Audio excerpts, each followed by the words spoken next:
Welcome to our new family orientation for 22-23. We are growing by leaps and bounds and have many, many new families this year. So this is virtually, this is a very new thing. We started doing a virtual orientation first, of course, because of COVID. And what we found was that it was just really helpful in sharing a lot of really important information with our new families. We have, a small office here, and we were just answering the same question over and over. So our new family orientation moved to virtual and was quite successful at answering many of those questions. So I will walk us through everything. I will remind everybody that if you could just keep your microphones muted, that way the recording will be nice and smooth and we'll be able to hear everything and also all the questions that we have at the end. If you do have questions throughout the presentation, feel free to put them in the chat.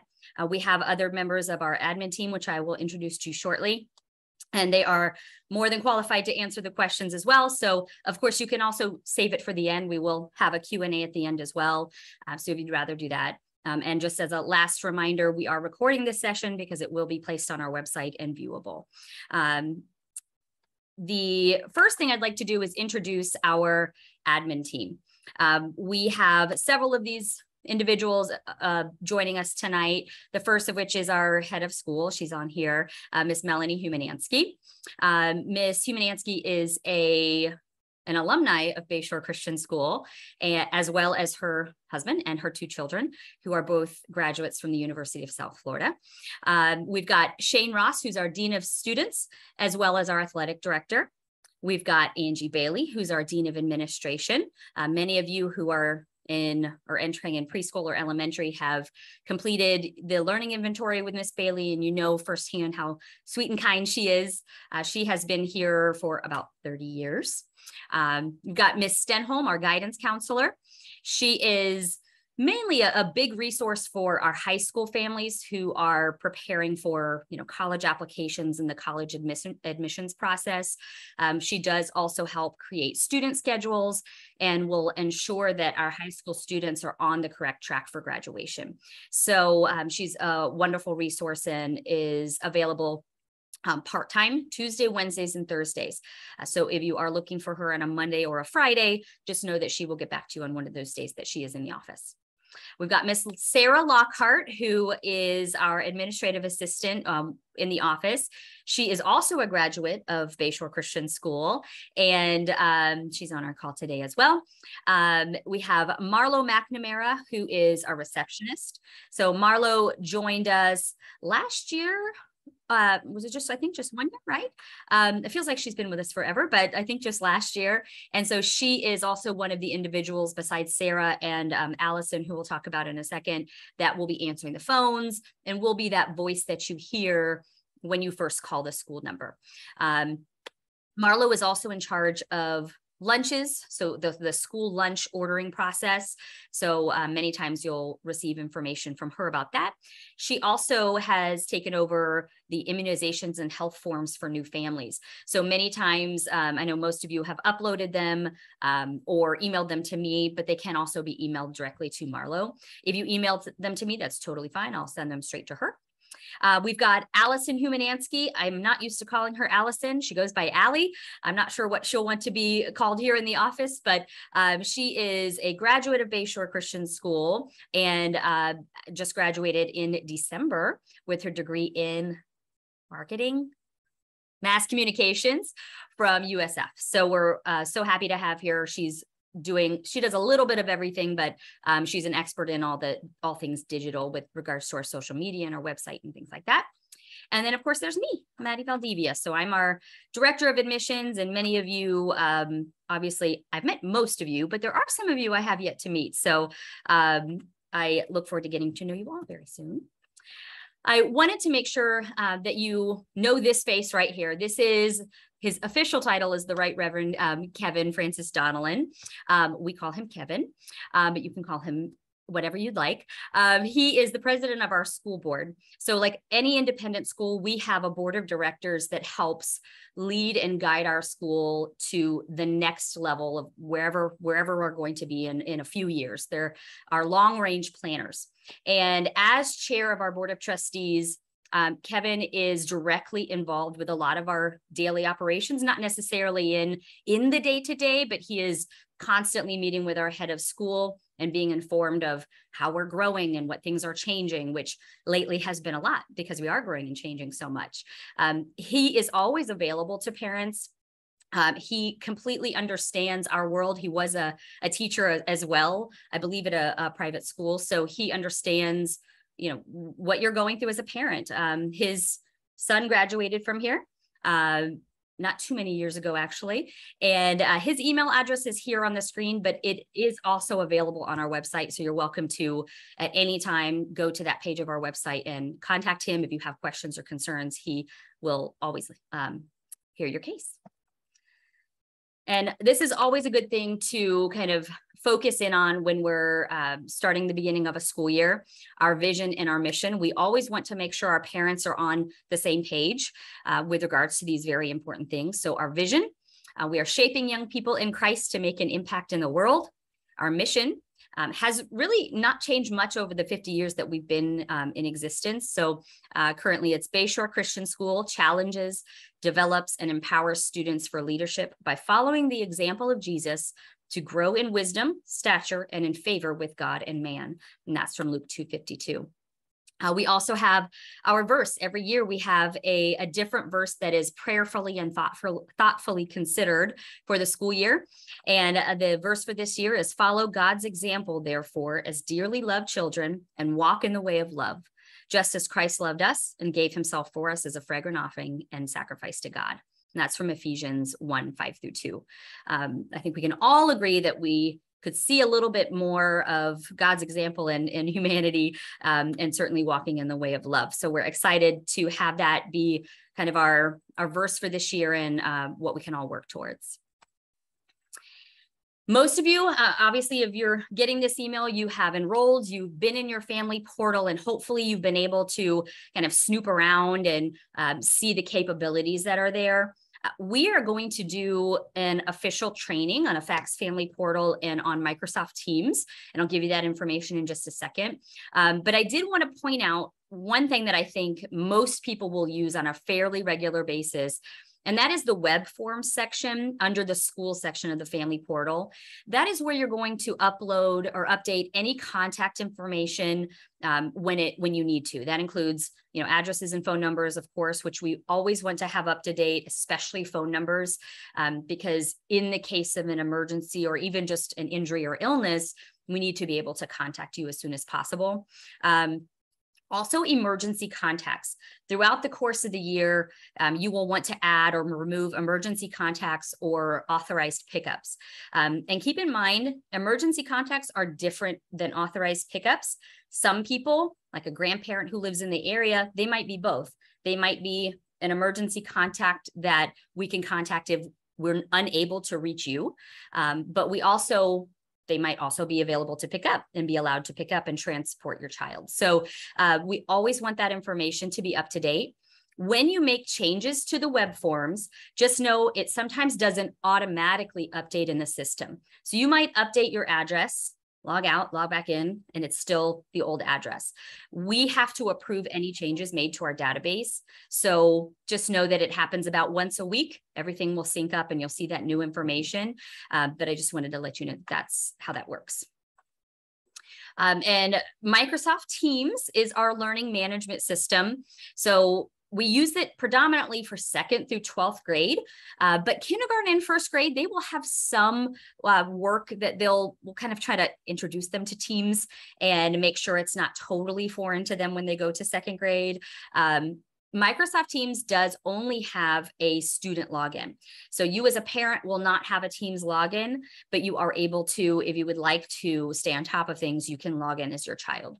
The login information will be available later on. After the school year begins. And again, mark your calendars for the training that we're going to do. It will be Tuesday, August the 16th at 4:30. We will have in-person and virtual.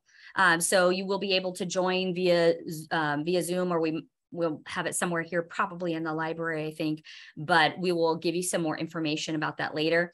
Preschool families, you're less in the portal in Teams, obviously because of the young children, but it's good to know. So if you'd like to join us, you're certainly welcome to join us. Communication. So we're entering into a new school year. There's going to be a lot of information that we're sharing, and these are the ways that we are going to be communicating with you. The first, and I think probably one of the most important ways, is through our school calendar. We do not provide a printed calendar, but we do have everything updated on the school calendar. You can subscribe. It can be automatically imported and updated in your own calendar minute by minute. So I use it all the time to be able to see what's going on in the future, and it's very, very helpful. We will also communicate things within the Facts Family portal. We use parent text alerts. So it's not something that you have to enroll in. You will get it automatically when we do a text alert. We also, of course, do emails. You will receive emails from your child's teacher or teachers. Then also above the teacher, we have a division coordinator, and then also from the school office. So we try to do our very best to streamline communication, but there is a lot of information that we share and a lot of events that we do. Our lives are very full with all exciting things. So we want to make sure that we're giving you plenty of notice for all of those events, which is why that calendar is really important. And then, of course, take a look at our social media, our Facebook and Instagram and our Twitter. We want to make sure that we do a lot of our announcements through that way too. Mostly it's going to be through email and text alert, but it's always nice just to subscribe to those things so you can stay up to date. Our PTFW is our parent group. So our PTA, if you will, stands for Parents, Teachers, Faith Warriors. A little bit of information about them. That is the email address for our PTFW. So if you have a question or you'd like to get involved, you're welcome to email that email address. They will have their first meeting in late August. We have transitioned to Zoom PTFW meetings. We used to do them only in person, but we're just able to get so much more interaction via Zoom and more participation. So we stick with that. And then they meet monthly. So usually it will be on the school calendar, and we'll also send a text alert reminder a day or two before. Our president is Amanda. It's not Amanda Perez Pippin. It's Amanda Perez. I realized I did it again, right? It's Amanda Perez. Yes. Her husband is Pippin. And so one of the things that I've seen some of these forms come through, and I'm so excited, but we have a PTFW interest form on our website. So if you go to BayShoreChristianSchool.org, under support BCS, you'll see it says parent group PTFW. There's a little link to a form there, which will just help us know how to get you plugged in the best way possible. Athletics, we have a ton going on as far as athletics. And the point person for that is always going to be Shane Ross. He is our athletic director, like I mentioned before. There is his email address. And as a reminder, we have 4th through 8th grades in the league called TB Cal. And then we have our Florida High School Athletic Association sports in 7th through 12th grade. There will be sign-up sheets at Open Campus for 4th through 12th graders. So that can be one table or booth that you stop by. They will have it for different sports. You'll be able to talk to the coaches. Some coaches I hope will be there, as well as the athletic director, and just kind of get an idea of the time commitment, what the schedules and practices might be. Very important to note, and I did send some information about this earlier, but you should complete the sports physical now. Additionally, and again, this is for 4th through 12th grade, any student who's going to participate in sports, they cannot attend a practice until they have the completed sports physical packet and they've completed the 3 courses. That information is on the athletics page of our website. So make sure to go there and review that information. If you have any questions, email Coach Ross. Performing arts. We will also have performing arts signups in the gym as well during Open Campus.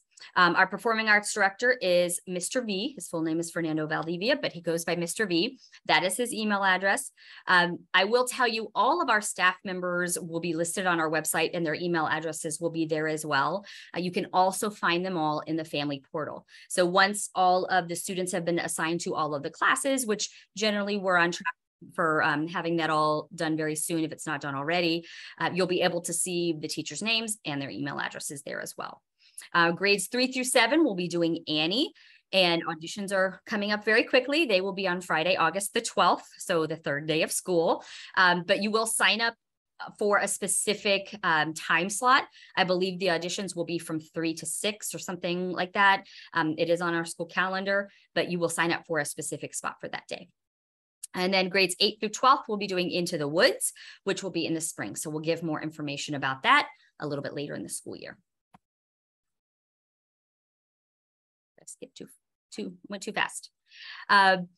One office that we have it's called our Office of Development. This has to do with fundraising and moving the school forward. So a lot of people, I think if you're coming from either a public school or you haven't worked with a private school before, you don't realize, you think, oh, we're paying tuition. Why should we also be paying towards a fundraiser? Most independent schools operate within a tuition gap, which means their tuition covers most of their budget, but they actually need more to completely fill their budget.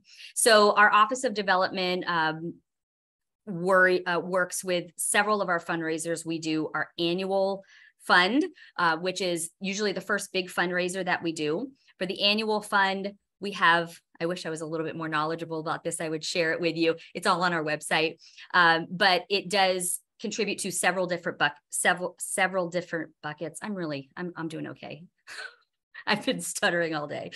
But I want to let Ms. Humanansky, would you be able to talk about what our last annual fund went towards? Absolutely. I can't remember.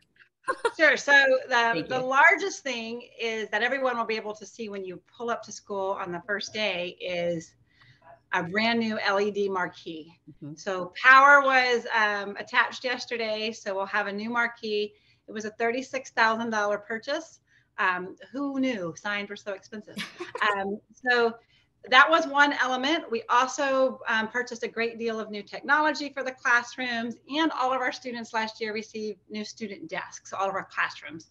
So the annual fund last year was keynoted for those few things, and we were able to fulfill all of them due to the generosity of our Faith Warrior community. So this upcoming annual fund, you'll hear a lot about it from our development director. However, what we're looking for now is we're looking for a match to enhance our preschool playground. And so we have half of the funds already raised. We are looking for the second half. We're also working towards turf for a section of our playground. That's one area. Excuse me. We have been fine with mulch for 50 years. And then all of a sudden, everybody wants turf. So we're working towards a turf playground for our elementary students. And then of course, it continues to help with the operational budget with maintenance and upkeep of the facility. So that's what the annual fund. The last piece is security. We're adding some new fences to the front of the property, some new cameras. We have 16 already on campus. We'll be adding a few more. And we're also going to be adding a security guard. So we're really excited about all of those things. So the annual fund is a big one this year, and we hope to reach our goal, which you'll hear on the first day of open campus on August 8th. Perfect. Thank you so much. I appreciate it. Sure. It is, I think, something very special to note that 100% of our faculty and staff also donate to the school. We believe in giving back, no matter how big or how small. So even if it might be a little bit of a stretch, we just ask that you consider donating. And you can do it via text. If you text annual to the number there, which again is also on our website, you can set it all up. You can do it one time, you can do it monthly, and you can set an expiration date. We try to make it very easy, but we are so grateful for anything that you're able to give. Okay. So annual fund is the first one. We also do a fun run, which is a lot of fun. The pre-K or preschool through elementary school, they usually do a bubble run, which is a fundraiser that's kind of student-led. And then middle and upper division do a color run, which is always makes for great pictures. It's a lot of fun. And then we also do a big a gala in the spring at Palmacia Golf and Country Club. And last year it was our 50th. That was I think it was just remarkable. I think it will be hard to top, but we're looking forward to trying again. And we're so thankful for all the volunteers also that helped put that on. So here are some dates that we want to highlight. Monday, August the 8th is our open campus from 3 to 7 p.m. So this is going to be where you bring all those supplies from the supply lists on the website. You meet the teachers, you walk through the classes, especially if you're middle and high school, you'll have a couple classes to walk through. We will have a food truck here. I will tell you, I remember last year, it was very popular, the food truck. So either kind of budget some time for that or make sure to come nice and early so you can get in line for that. But it's very good grilled cheese. And then Wednesday, August 10th, obviously, first day of school. That's a very exciting day for us. And then Tuesday, August the 16th, again at 4:30, that is that fax family portal and Microsoft Teams info session. And just as a reminder, talking about supplies, they are on the website under admissions, family resources. That is where this video will be posted as well. So here's kind of a little overview of our parking lot. I know most of you who've come on tours, I've kind of gone over the whole car line thing. So just take a minute to orient yourself to what this parking lot is. The bottom left is the entrance to the big gate. And you'll see the office is right there. The long building is there up at the top. So when you enter into Carline, you're going to always come in the big gate. The other gate will also be open, but that is an exit only gate. Now, Ms. Humanansky just mentioned some new fences going in. So when we are ready to update that, we'll share all of that information with you if it affects drop off or pickup. But for right now, this is how Carline works. You come in the big gate, you wrap all the way around. When you get over to kind of the right-hand section where it says senior parking, somewhere along there, it splits into two. We do have 2 lanes. So just be cognizant of that because sometimes, people have the 1 lane going on forever and then it starts backing up into McDill. But if you're able to create those 2 lanes, it's really helpful just with traffic and keeping things moving. We do use both of those lanes. The first little break, the one kind of right under where it says pickup zone, where that crosswalk is, that is where all preschool and elementary students will be dropped off. You stay in the car, we come get them. And then middle and upper division families will pull all the way up to the end of that building. There is another crosswalk there and middle and upper division students will get out there. As a reminder, the drop-off time for preschool and lower division is 7:45 to 8:15. And middle and upper division, it's 7:45 to 8, or it might be helpful to say 7:45 to 7:55 to make sure that everybody's on time. And again, you stay in the vehicle. I know somebody's going to break that rule. I already know. So here are some notes about arrival time. Our main gate, the one we call the big gate, opens at 7 a.m. It will not open earlier than that. Again, the time frames, preschool, lower division, 7:45 to 8:15, middle and upper, 7:45 to 8. Supervision on the red top for middle and upper division students begins at 7:45. There will not be teacher supervision prior to 7:45. Homeschool Plus is our program that we have only on Wednesday. Their arrival time is 8:15 to 8:30 on Wednesday only. So on Wednesday, we usually lock the gates at 8:15, but on Wednesday, we'll lock that at 8:30. Again, parents remain in the vehicle. And then it's important to note that all students are dropped off in Carline only. Please do not drop off in another lane. Please do not go through the middle lane and drop off there. We do not expect children to walk from that way. We are not looking for children to come for that way. We are moving cars as quickly as we can. Speaking from 3 years of experience, Carline it's everybody needs to get to work, right? So we're trying to safely, carefully do this, but we're not expecting students to come from other directions. So please only drop off in the car lines, and please don't drop off on McDill or at the gas station or at the yogurt shop. When students are dropped off there, they're not supervised, and that's a very busy road. So we want to make sure, just for the safety of everybody, that students are only dropped off in car line. Of course, we do have families that walk or ride their bike, or student drivers. Those are obviously exceptions to those. And again, the big gate, the main gate, will be locked at 8:15 most days.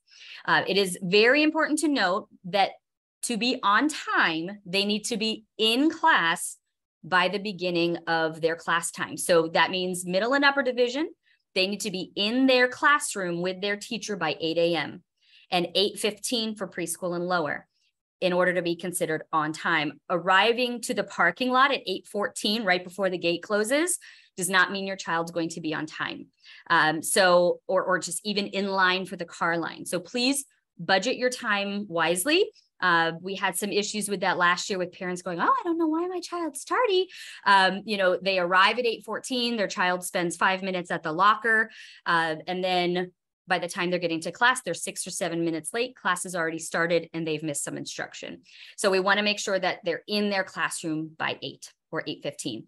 Anybody arriving after the scheduled time, so again, middle division 8, preschool and lower 8:15, they must be signed in by a parent in the office. A student cannot sign themselves in. We do have a system up here where you have to do some things and you get a tardy pass printed. So the parent needs to do that.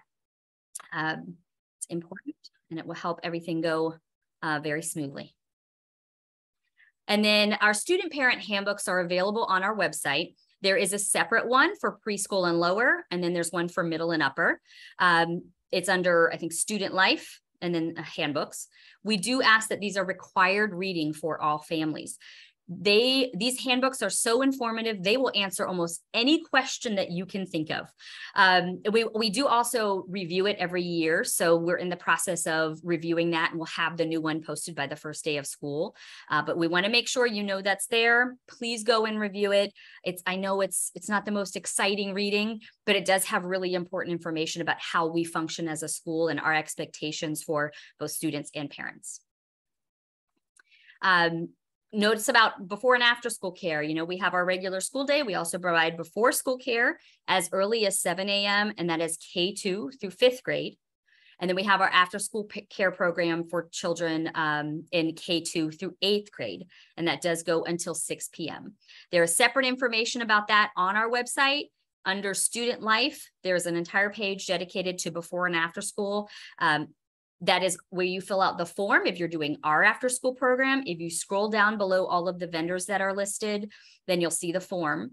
So if you're going to be taking advantage of either a drop-in or the monthly program, you'll want to complete that form. And we also have our after school vendors listed there. I think I have one more to update that Ms. Bailey had sent me just recently, but most of those vendors are new, not really new to us, but their schedules might be a little bit adjusted and they're updated now. So you can take a look at those. We've got Bricks for Kids, Techie Kids Club, private music lessons. There's a whole bunch there. And they're all kind of for different age groups. So you'll take a look at that and look at the different days and see what we have for your child. I went back, sorry about that. I do want to talk quickly about our illness policy. And this is just these are the highlights. We do have the completed illness policy in our handbook. But we do ask that the parent notifies the school via phone call to the school office if your child's ill and won't be coming in. And of course, if the student is at school when he or she becomes ill, we have a separate area for sick children and we'll care for your child and we'll notify you. And we do ask that your child is picked up within 30 minutes. And this is another great reason to keep your emergency contacts and pickup notifications or authorizations current in the family portal. Just kind of run through that in your mind and think, okay, if I am not available, if neither parent is available, who can we have on the radar? And the student can return to school with a physician's note for an excused absence or when symptom-free for 24 hours without symptom-reducing medication. So yes, it is a little bit of the honor system when it comes to this. We do ask that your child actually be fever-free, actually not have vomited or had diarrhea within the last 24 hours. We have a big job caring for many, many children, and we really would like to limit sickness as much as possible. And the best way we can do that is by having parents who are following our protocol and procedures. Of course, there's always the question out there, we're not where we were a couple years ago, thank God, with regards to so much COVID going around, but obviously it's still out there. And we will keep this information updated if we get different information from the CDC, and we'll stay abreast of all of that. But if your child does test positive for COVID, just let us know, give us a call or send us an email. And then the student who tests positive needs to quarantine for 5 days from the positive test date. So that's just kind of where we've last landed with all of our COVID procedures. We are not currently requiring masks, in case that's a question. And in addition, any kind of medication cannot be in your child's backpack or bag. We do need it to be signed into the office. We have a separate form, so if your child's coming back from being sick and you put, children's Motrin in their bag and tell their teacher, oh, there's Motrin in the bag, please don't do that. We do not want our medication to be accessible to children. It needs to be stored up here in the office.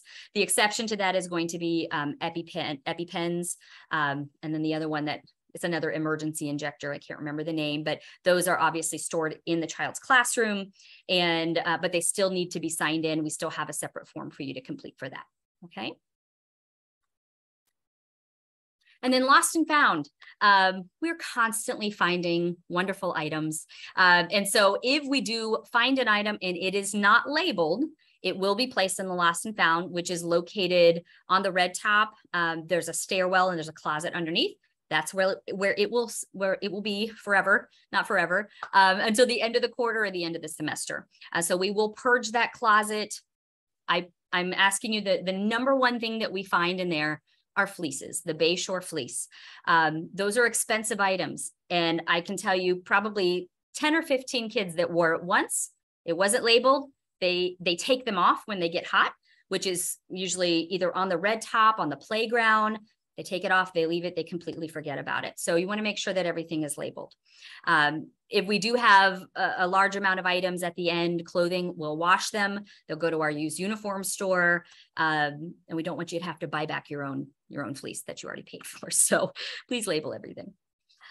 And just some notes about uniforms. I know we're kind of getting into the thick of it because school is right around the corner, but all preschool families, you will purchase your preschool items, your preschool t-shirts here in the office. You can also purchase them at Open Campus. We did just order a large amount of them and we're waiting for that order. So hopefully those will be in soon. They are $10 each. Kindergarten through 12th grade, landsend.com. We do have our Spirit store. Spirit days are usually on Fridays, but technically it's the last weekday of the week. So if we're off on Friday, then Thursday can be Spirit Day. And reminder, Wednesday, the first day of school, it is chapel uniform. So sometimes it just pops up so quickly and there's so much to think about besides what uniform do you wear, but it is chapel uniform on the first day of school. Preschool, you do not worry about chapel uniforms. That's only for kindergarten through 12th grade. And just also a reminder that the only acceptable outerwear for kindergarten through 12th grade is the Lands' End fleece.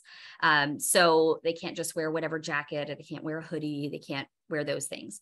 And then again, please label the fleece. Or we have other cute things like little sweaters and things, but the used uniforms that we do have, all of those proceeds go to the PTFW. They're usually sold for about $5 or $10 each. We will have some available at Open Campus as well if you'd like to look through those. And one of the biggest questions I get, so I'm so glad that you all are here and I can share this with you, is what do we do if we don't have our uniform by the first day of school? Number one, order the uniforms and forward me the order so I can have proof that it has actually been ordered. And then your student can wear the generic version of our uniform until the Lands' End order arrives. So you can purchase that wherever you'd like, just navy bottoms, a skirt, navy or khaki, depending on what your uniform is. But you can wear those purchase from Old Navy or Target or Walmart, wherever you feel is the best option for you. But that is how we will get through the first few weeks of school, as far as uniforms go. And then lunches. All students can either pack a lunch, you bring a lunch from home, or you order the school lunch through the family portal. Ordering does close at noon for the following week. So Miss Marlo McNamara is the point person for that. You will receive usually an email from her reminding you that the orders are closing, but don't wait for the email. You might as well just go ahead and set an alarm on your phone if you would like to be notified of that, just in case, because once those orders are closed, we're not able to open it back up again. If you are packing from home, please make sure it has all the utensils your child will need, that it doesn't need to be reheated unless your child's in middle and upper division. And we do ask that you bring things that for the most part can be opened and managed by the child. Our teachers have many different children in their class, and doing 6 things and 6 things and 14 things and 14 things, it becomes a lot and takes up quite a bit of time. So the more the students can do, the better. And again, only middle and upper division students can use the microwaves that are located in the cafeteria. If your child gets to school and does not have a lunch, either because you forgot to order it or you thought you ordered it, but the order didn't go through, we're not going to call you and let you know. We're just going to provide a lunch and we'll add it to your account. I will say most often the thing that happens with regards to the orders is the parent thinks they've submitted the order, but they haven't actually submitted and paid. So if you look in the family portal and the item is blue, that means it has been ordered, right? Sarah? Okay, it's either red or blue. Red means the item is not on our list. It means that you've selected it and you've added it, but you have not paid for it. If it is blue, that means you have paid for it. So I would say it is a good idea just to go back through the order after you've placed it, take a look at the menu and make sure it's blue. That way your child's order will show up on our form and we'll be able to provide a lunch. Again, Marlo McNamara is the point contact person for that. So if you have any questions, she'll be happy to help. Lots of questions about volunteering. So all families in the whole school, we do ask that you complete at least 4 hours per family per year. 4 hours is very manageable. You are welcome to do more than that. You probably will do more than that, but we do ask that at least 4 hours are completed. If you are receiving financial assistance from the school, then you'll do 30 hours, and we do that 15 by semester, 15 the first semester, 15 the second semester. And I do want to mention that financial assistance is different from a scholarship. So sometimes people say, oh, I got the scholarship, but what they really mean is financial aid. So scholarships, when I say that, I'm meaning the Family Empowerment Scholarship, Step Up for Students, McKay, which is now called the Family Empowerment Scholarship for Children with Unique Abilities. That is different from financial assistance. Financial assistance is where you've submitted the family letter, you've done the FACS grant and aid application. It's a completely separate thing. So I just want to make sure everybody's clear on that. We do have a volunteer page on our website. So all available opportunities will be updated there, including athletic events. We do have one coming up. We have a campus beautification on Saturday, August the 6th. It will be, I think, from 9 to 12. And you can sign up on the website right now. It's a great way to start the school year by coming and helping us spruce up classrooms and also the grounds. And it's always just a great start to the school year. Shekinah Denny is our volunteer coordinator. She's also our middle school math and science teacher. She does a whole bunch of things, but she's the person to contact about volunteering. And a side note, since we're talking about service hours, all middle and upper division students do complete 5 volunteer service hours per quarter. And they turn those in either to their Bible teacher or their division coordinator. It depends on the grade in the division. But it's important to note that you can start doing that. They can start doing that at any time. Middle school students can usually complete it on the campus. They can ask a teacher how they can help. Maybe they stay after one day. High school, it does need to be a nonprofit organization. And there is a separate form that all middle school and high school students complete. And it's signed by the administrator or whoever the service hours have been completed for. So that's just kind of a separate thing to know. Many of our classes do go on field trips. And just wanted to run over a few things that have to do with field trips. When you complete your enrollment contract, it does include permission to transport for field trips. So sometimes parents will say, oh, where's my permission slip? But you've kind of already done that. But there will never be a surprise field trip. So you'll always get that information from your child's teacher if there is something planned. Obviously, there's all kinds of details that go into field trips, you know, whether you need to pack a lunch, if you're going to the farm, or what have you. So you'll always get that information from your teacher. Kindergarten through 5th grade, they usually go on about 2 to 3 field trips per year. 6th and 7th grade will do an overnight trip to Nature's Classroom Institute. My son did that last year. It was so, so cool. He really loved it. And then 8th grade this year, they go to Washington, D.C. Usually the D.C. trip is for all 8th grade. And then 9th through 12th grade, they have a retreat that they will do towards the beginning of the school year. And they will also do a missions trip. And those are overnight trips. Any incidentals or field trips will be billed through fax.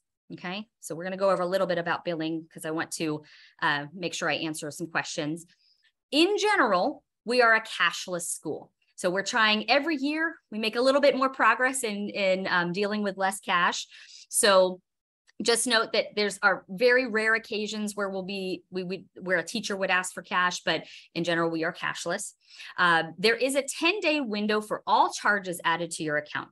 So from the time any of us in the office, which includes myself or Ms. Lockhart, if we add a charge, it will not come out of your account. It cannot come out of your account for at least 10 days. So if you get an invoice that says, hey, you owe for this, you have a 10-day window to contact us to let us know, hey, that doesn't look right, or, oh no, remember we changed our plans or we didn't purchase that.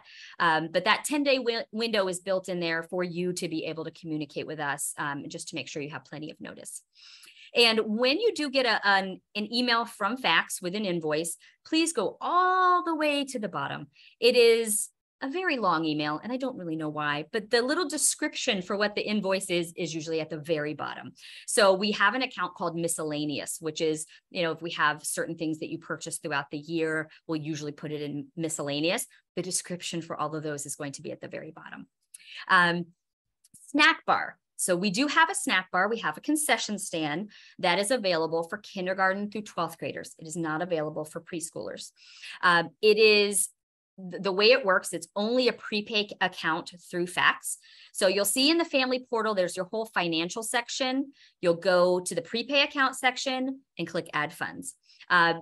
It also says there prepay lunch account. Please do not use the prepay lunch account. They just can't remove that for us. That is not how you order lunches. Now, if you accidentally add money to the pre-K lunch account, we can move it. I can move that for you to the pre-K snack bar account, but just letting you know it's a little confusing, but you'll just add it to the snack bar account. And then sometimes I use the term service agreement. By that, I mean your payment plan, your fax payment plan. Technically in fax, it's called a service agreement. So sometimes I call it that, but that's a different section than your incidentals. Incidentals are what we are calling any fees that might be added for any activities that they do. When you purchase a Spirit shirt, when you do the pancake breakfast and you pay $5 for some pancakes as a fundraiser, you know, those types of things are done through fax and we call them incidentals. And then for any families that are receiving any kind of a scholarship, just know that when you log into fax and you see the balance, it includes the scholarship amount. So sometimes people log in and get a little overwhelmed because they think they owe that amount when they have a scholarship, but just know that it automatically counts that because it does not know that the state or whoever is going to be paying that scholarship amount. So I just wanted to make sure to bring that to your attention. One of the things that we operate by is the Matthew 18 principle. And I think this is a great time to bring it up and kind of explain what that is if you haven't heard of it. But the idea is that we follow biblical principles and we speak the truth in love when expressing a disagreement or resolving a problem. We've seen so many examples lately of people not expressing the truth in love. So we want to teach our children how to do that. So here's how it works. The student or parent that's having the issue needs to speak to that individual first. You know, we don't need to go around somebody. We need to try to resolve that conflict with the person first. And the next step is that you would go to a division coordinator. And the next step is that you would speak to a school administrator, which would be either Mrs. Humanansky, Miss Bailey, or Mr. Ross, or Coach Ross, as we call him. And this is all kind of a learning process that, you know, we as adults should be helping our children know how to resolve these day-to-day conflicts. Life is full of conflicts. Nobody is perfect. Our teachers are not perfect. Our students are not perfect. Our parents are not perfect. And this is just how we feel it's the best to operate. We do also have a civility statement that's located in our student parent handbook. So feel free to read that and understand what our expectations are. We like to deal civilly with people, and I'm sure we won't have any issues with that, but we like to make sure everybody's communicated. And then last but not least, welcome to all of our new faith warriors. You are entering a school with an incredible legacy. We were founded in 1971. So last year was our 50th anniversary, but I really enjoyed this homecoming picture from, it was the homecoming court for our very first senior class in 1977. And then flash forward to last year's class of 2002 graduation ceremony, which we had in our gym, and it was absolutely beautiful. You're joining an incredible school, like I said, with an incredible legacy here in the Tampa Bay area. And so we're very glad that you're joining us. I am going to stop sharing my screen and go back to see all your cute little faces. And then I'm going to go through the chat. I think everybody, So we talked a little bit about pickup. I think, John, did you get, so Megan, to answer your question, all parents will stay in the car. I think you maybe, yeah, okay, you answered the question. You always do. This happens every time we do a Zoom. I always start to go through the chat, and there Miss Nancy's answered it for everybody. Let's see. So the chapel uniform, never mind, she answered that one too. See, I should just, I'm just, okay. Yeah, forget the typos. I was typing a little quick. Okay, no, that's good. That's good. Well, sometimes people send messages directly to me. So I also just wanted to check, but all these messages I think went to everybody. So that's perfect. Was that like record time? I mean, it's 6:20. That's pretty good, but that's within an hour. I think we did pretty well. So let's see. So if you are, thank you. So Megan, for any family looking to pick up early, what you will do is you will come straight to the office. You will sign out your child in the office, and somebody will bring your child up to the office, and you'll take them from there. You don't have to go to the classroom to get them. And that's for preschool or really any age. But that way, it's not a disruption in the classroom, and especially if it's going to be a regular schedule, then we'll get used to it. And we've had a couple families do that before. And so the teachers just get to know your schedule, and they'll just plan to have them all, packed up and ready to go. Perfect. Thank you, Anna. So John, that's a great question. How many days a student is able to miss during the school year? That's really great. So the short answer to that question is that a student must attend at least 80% of the school days in order to be promoted to the next level. Now, this means this is specifically for kindergarten through 12th grade, because that is compulsory education. Now, I know your student, I think, will be going to K4. So in preschool, the long answer, I guess, is the more they miss class, they do miss instructional time. So we do believe it's important to have them in school as much as possible. Of course, we understand vacations and time off and on all of that. And yes, the pickup process is the same for after school care. You do come through the car line. Somebody will meet you there. You still stay in the car. But for kindergarten through 12th grade, as far as attendance goes, if a student misses 20% of their schooling, they cannot be promoted. That's the Department of Education's rule.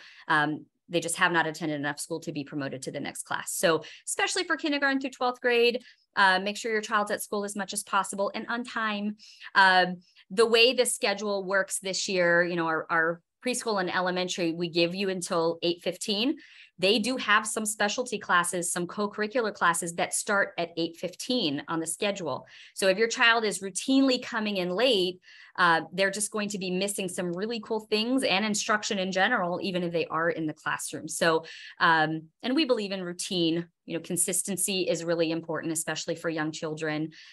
So the more consistent you can be, the better. And then I saw another question. When do we receive the teacher assignment? So I'll leave that up to Ms. Humanansky, because I don't know. Sure. So prior to open campus, you will be able to find and locate that information on your family portal. Your child will be assigned to, if they're a lower division, they'll have a homeroom teacher. Some of our classrooms, some of our grade levels will be departmentalized. So if there are 2 teachers, both of your teachers' names will be listed, and you'll be able to identify who's teaching English language arts, who's teaching math. So that'll be in the family portal. And so that will definitely, it's probably already up there now. There have been a few changes with students still enrolling, but it will definitely be up there Friday prior to Monday on open campus. So you know what classroom to go to when you're here on Monday. Perfect. Thank you. Yes. I appreciate that. What other questions do you guys have? Feel free if you would like to ask a question, you can unmute and just ask, or you can put it in the chat. Either way, we're pretty flexible that way. Hi, sorry. One last question. I know that there was a slide on it. The open campus for all divisions is August 8th. Yes? Correct. Yes. Okay. Thank you so much. Yes, you are very welcome. And it is on our school calendar too. So if you forget, you're welcome to hop on the calendar or on the school website. There is a quick link up at the top that says calendar, and that'll be where you can get the most updated information. Okay, awesome. So nice to see so many of your faces. Can I ask a quick question as well? Yes, please. If a child, I'm trying to, for example, do piano lessons for my son. If he gets picked up like 5 minutes early once a week, I mean, will something like that, count against attendance, if you know what I mean? So you mean, are you talking about your elementary or preschool? He'll be kindergarten. He'll be kindergarten. And so we do ask that when possible, that early pickups, I thought I was going to add that, Ms. Humanansky. I think I didn't add. We talked about it. We talked about limiting pickup between 2 and 3 p.m. Because they are still doing instruction usually towards the end of the day. Okay. So are you thinking of picking up at like 2:40? Is that what you're thinking? Yes, but I mean, I'm sure we'd make it on time, and we can do a later time as well. So just wanted to ask. No worries. And you have a preschool one as well, right? Correct. So, I mean, the car line will already be open 2:30 to 2:45. So depending on if he's packed up or not, they typically will start coming out right before 2:45. Kindergarten will, because there's a long area right outside their classroom on the other side of the fence where they just kind of hang out there with their bags. So they might already be outside right around there. But if you plan to get there at about 2:40, then we'll kind of get to know your schedule, and just let the teacher know. Maybe she can send him out a couple minutes early to wait with your other son. Okay. Cool. In general, we're trying to discourage pickups between 2 and 3, because starting at 2 o'clock, we are already thinking about dismissal. We're getting ready for car line. We're opening the gate. The office becomes a little flurry of activity. And so often, if you can just wait until their dismissal time, it just helps us, especially now we have more kids. So when everything is multiplied, it starts getting a little bit busier. So, but of course, if you need to pick up, you need to pick up. But no, got it. No problem. Thank you. Yes, you're very welcome. And I saw another chat question. When do the gates open? Oh, so in the afternoon, the gates will open at 2:15. 2:15 p.m. is when the large gates will open. The preschool will be 2:30 to 2:45 will be when their car line will begin. We will not release students before their dismissal time. So 2:30 will be the earliest to pick up preschool. 2:45 will be the earliest to pick up elementary, and 3 will be the earliest to pick up middle and high school. Miss Maddie. Yes, ma'am. On that note too, so families who maybe have a high schooler or a middle schooler, if you're here at 2:45, we're just going to ask you to circle or park. So you can't stop in the car line and wait for your student to be dismissed. So it'd be great if you were there between 2:15 and 2:30 for your preschooler, but we'll ask you to circle if you're there any earlier for a later dismissal. So just keep that in mind. Some parents do want to come in early and they'll park and then they'll pull out and get into the car line. So just a thought there. Yes. And sometimes we'll go like this. That means loop around. That means we know who you are. Your child's not ready yet. Go around again. Sometimes you do a couple loops, especially we have families that have like one in preschool, one in elementary, one in middle. You do a few loops. That's what you do. It's okay. No big deal. You might get dizzy, but, and we did in that parking lot, kind of overview, the 2 lanes that are closest, the 2 parking spaces, those are for staff. So those are staff only. We ask that you just use all the other spaces for parent parking. And then the earliest you can drop off is 7 a.m. So John, that would be for before school care. And then the earliest you can pick up in preschool is 2:30. If picking and before and after school care are fee-based. Yes, and before and after school are fee-based, correct. Yes. If picking up a lower division child, then upper, can lower division wait with upper siblings? What do you think about that? If picking up a lower than an upper, can the lower... So at 3 o'clock, actually it's like 3:05. If you're not there for your high schooler, we'll send them to after school care. But yes, we will stand between 2:45 and 3:05 with lower division students if they have a sibling that is in a higher grade level. But after that 3:05, we'll send them to after school care.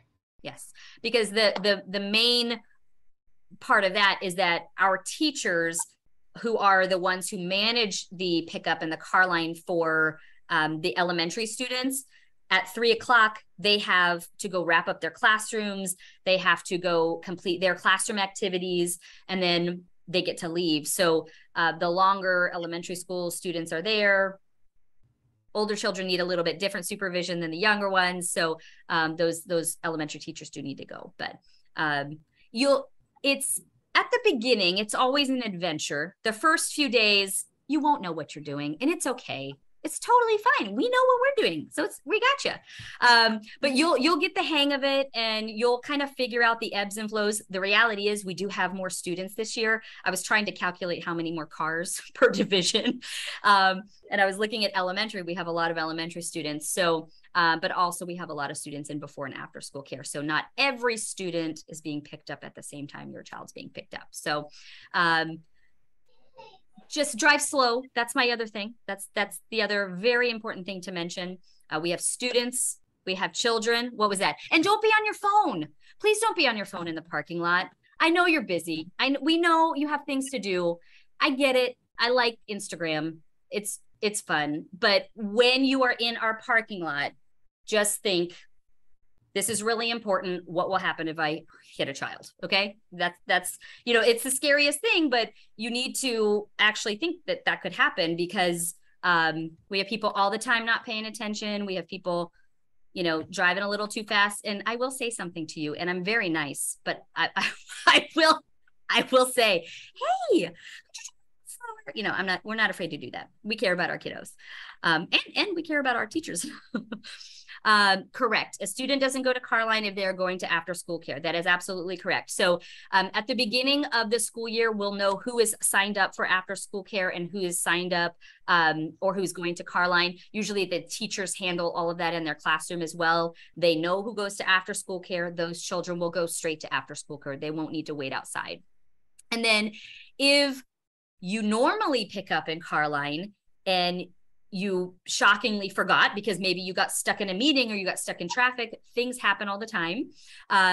We will you don't have to worry. We're not going to send them home with somebody else. We're going to send them to after school care. They're going to go to after school care until you're able to come.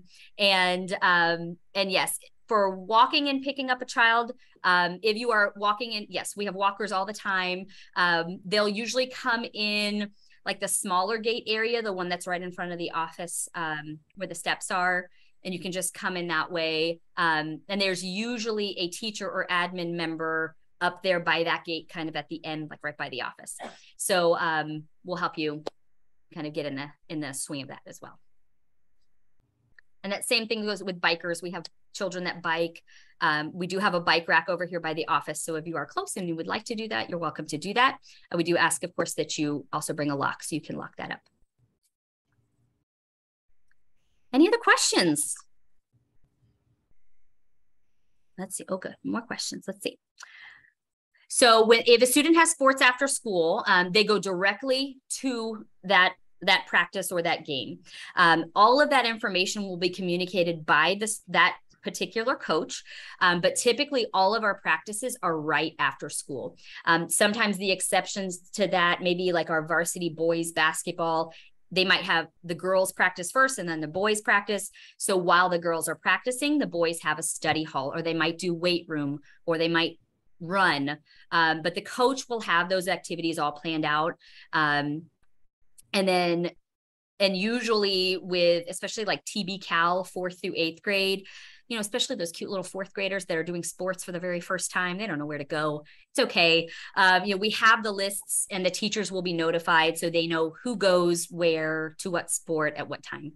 But those are all right after school. And recess is every day for students in preschool through elementary school, weather permitting. And we did discuss uniforms, and you can either watch that back or you can go take a look at our website. Just a note, because I did just update it today, and I apologize, I didn't, with our website update, you have to save it and then publish it. And I had saved it, but not published it. So for middle and upper division students, all middle school students go to PE. And high school students, if they're enrolled in the Hope Health PE class, they do need to wear a PE shirt. It's a gray Bayshore shirt. It's a gray athletic shirt. That can be purchased on Land's End. We do have them here, but they keep their same bottoms on. They do not change bottoms. So I'm not sure what the latest information was on there, but again, because of the beginning of the school year, if they just wear a plain gray t-shirt, that is fine until the Bayshore PE shirt comes in. Perfect. Thank you, Anna. All right. Anything else? I want to make sure you have all of your questions answered. The next kind of time we're going to touch base is for Open Campus. And on Open Campus, it is a flurry of activity. You will receive a separate email about Open Campus. I think probably we'll need to give, especially our new families, a campus map so you know which classrooms you need to go to and kind of get familiar with that. But we will all be here. We'll be out and about, so you'll be able to find us very easily. Yes, volunteer hours. So volunteer hours, well, it depends on if you're talking about the volunteer hours that I was talking about.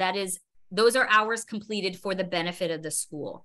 So when I say volunteer hours, I'm talking about things like our upcoming campus beautification, the athletic events, if you're a ticket taker or you work the concession stand, those types of things. And then community hours or community service hours, that would be required of our students in middle school and high school. So those are community service hours are things that are done by the student. For the volunteer hours that are done for the benefit of the school, everybody has to be over the age of 18 who are completing those. And we do have a separate page that has all of our, the form that you need and all of the descriptions and the process for that. That's under support BCS and volunteer. Yes. So Adam, yes, for elementary through high school, yes, you do have to use the Land's End bottoms. And then for preschool, it just has to be navy. It can be from whatever, wherever you'd like to purchase them. But again, at the beginning of the year, if you're still waiting on the order, then Adam, the older one, could wear, the Old Navy or Walmart or whatever, until his Land's End bottoms come in. Yeah, good questions. You don't have as many questions as years previous. So I think we added a few pages this year, and I think it was good. Anything else you do before I let y'all go? You have my information. We are busily preparing for all of the very exciting things that we have. I know you all have my cell phone, so go ahead and text me if you have questions. No, for John, for the volunteer hours, any parent can do it. So it doesn't have to be both. It can just be one. And what we do when we record the volunteer hours, you'll notice when you log into the family portal, it will list any adult associated with the child. We put the volunteer hours under the first person's name, whoever the first person is, which is usually the parent or guardian that completed the enrollment forms. Usually they list themselves first. So that person's going to be where you find the total of the hours, regardless of who completed the actual volunteer service hour. You are welcome.